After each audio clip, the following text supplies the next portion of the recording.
Hi and welcome to Crafty Ladybugs. Today we're going to be creating this little balloon charm. As you can see, it is in the shape of the balloon with a little dangling band. If you make multiples of them, you can add them all together in a little cluster as I have over here on the left, and that creates a cute little arrangement.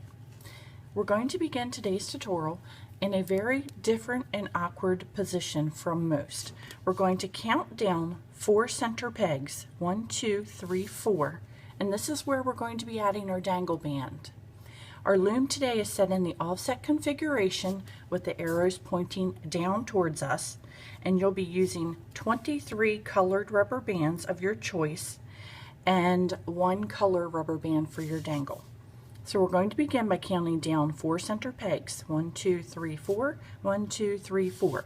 You're going to place the dangle band from the center over to the left. And this is just securing that band in the area that I need it to be secured in. And in order to get the balloon to have sort of a poppy shape to it, we're going to be doing an awkward starburst type of tutorial.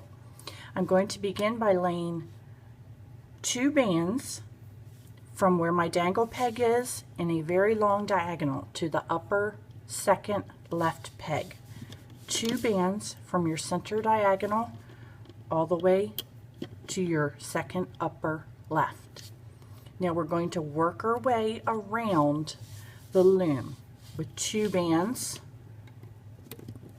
going forward, 2 bands from the left to the center.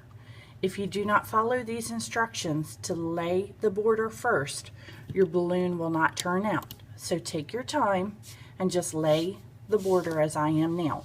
That was from the center to the right, and now I'm coming the right down 1, and now we need to close off our circle, which will be from the right to the bottom in a very long diagonal.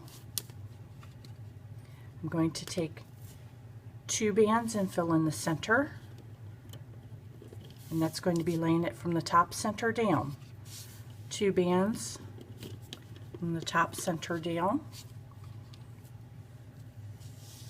2 bands from the top center to finish off that area, and then we want to make the little kind of fluty stem portion.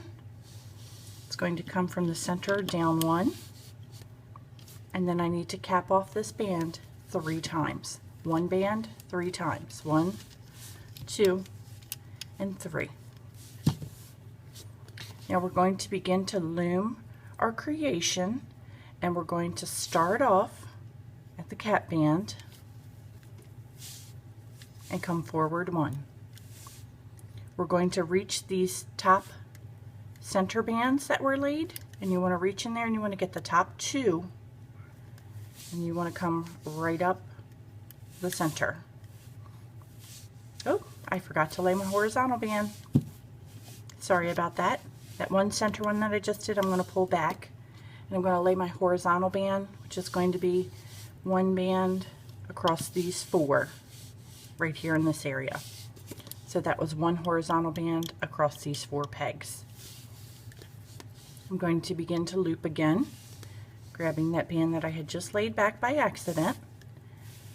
Reach in, grab your center bands. Be sure not to grab the cap band with it, that horizontal cappy.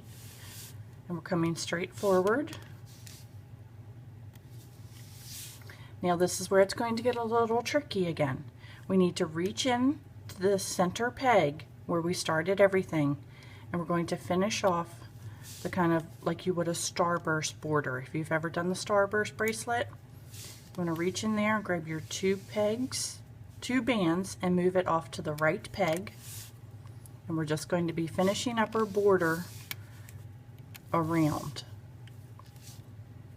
You're going to be really mad at me on this next couple bands because they're a little awkward to loom. You want to reach into your center, and it's going to be pulled over to your left. That one's really tight because it's an awkward way. You just want to relieve some tension by taking the bottom of your hook or a skewer, place in there and run it around to relieve some tension.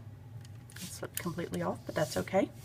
Now we're going to be coming down for the last 2 bands. This is the tricky part again. Reach in, grab your bottom 2 bands. You may need to hold your finger there because it's going to want to slide off like a cat band sort of slides off. And you're going to be coming down. Reach in, grab that long diagonal. Be sure to hold on to the bands so that they don't slide off. And you're going to pull your long diagonal all the way down here.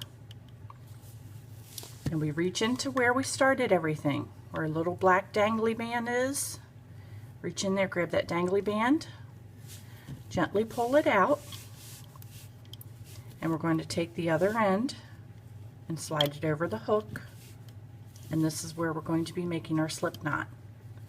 And that's going to be the area that holds the entire thing together. So I want to start by gently pulling it off. And you guys that have done my other videos know I like to use my hook to pull things off. That way it doesn't distort the image a whole lot. I kind of feel if you just sort of rip things off sometimes, that it'll distort your thing a little bit. So here we have got our balloon. It looks nothing like a balloon at the current moment, but what you need to do is to take your index finger, push down in, grab your cat band at the bottom, and pull back. This is going to give it a nice little stretch and tug and kind of puff it out and make it look like a balloon. And you're wondering what to do with this dangle band.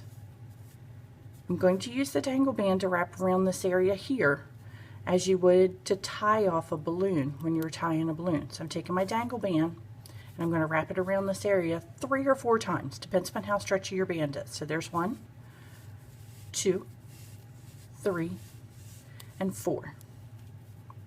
And just fiddle with it just a little bit, pull it back up, and here we have got our little balloon. You can take another band, add it in there, cut it and add it in, tie it on as a string, and you will have a wonderful, cute little balloon created. Here's a set that I've tied 3 of them together, and that is our little balloon charm to go along with our mini bee. Hope you'll visit again soon. Thanks for watching. Please subscribe and like.